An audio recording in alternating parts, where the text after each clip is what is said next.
Hello, my name is Chaplain Bender, 36th Infantry Division Chaplain. I often joke we would all see things a little more clearly in 2020.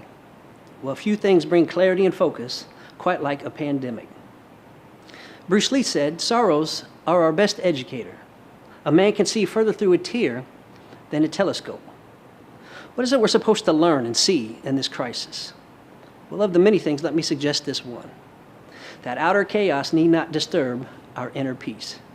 Let me give you 3 strategies for remaining calm and centered, operating from a place of peace and faith rather than fear and panic. 1, focus on faithful past.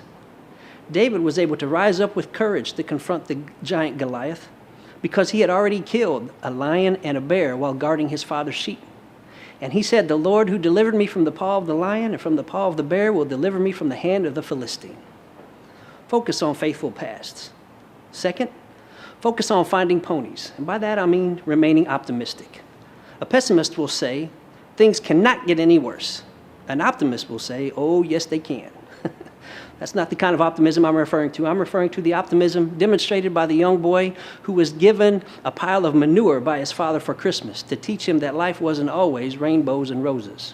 When he received the gift, he leapt with joy and excitement. When asked why, he responded, "With all this manure, there is bound to be a pony somewhere." So focus on finding the ponies in your situation. Focus not on the fact that you're stuck at home, but be grateful for the fact that you have a home to be stuck in. Focus not on the things that you can't control, but on the things that you can control. You can pray and meditate. You can read inspiring scriptures and hear inspiring messages and music. You can phone a friend. You can take a walk outside. You can follow the always timely and sage advice of my drill sergeant. You can drink water. So focus on finding ponies. 3rd, focus on future prizes. This crisis will soon pass, but the good changes that occur within us could last a lifetime. We could forever be grateful for that which we once took for granted. We could forevermore be more compassionate towards those in need or empathetic to those at risk. And we all know that few things strengthen the ties that bind quite like shared suffering. So focus on the good that can come of this. One of my favorite Bible verses says, "For our light and momentary troubles are achieving for us an eternal glory that far outweighs them all." So we fix our eyes not on what is seen, but on what is unseen. Because what is seen is temporary, but what is unseen is eternal.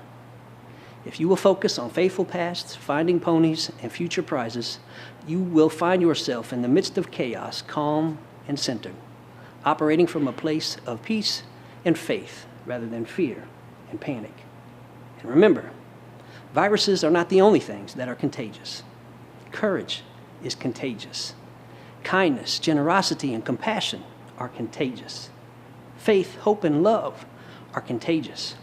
And with these symptoms, we should all strive to be patient zero and spread the goodness. May the Lord bless you and keep you. May the Lord make his face to shine upon you and be gracious unto you. May the Lord lift his countenance upon you and in these turbulent times grant you his peace. Amen.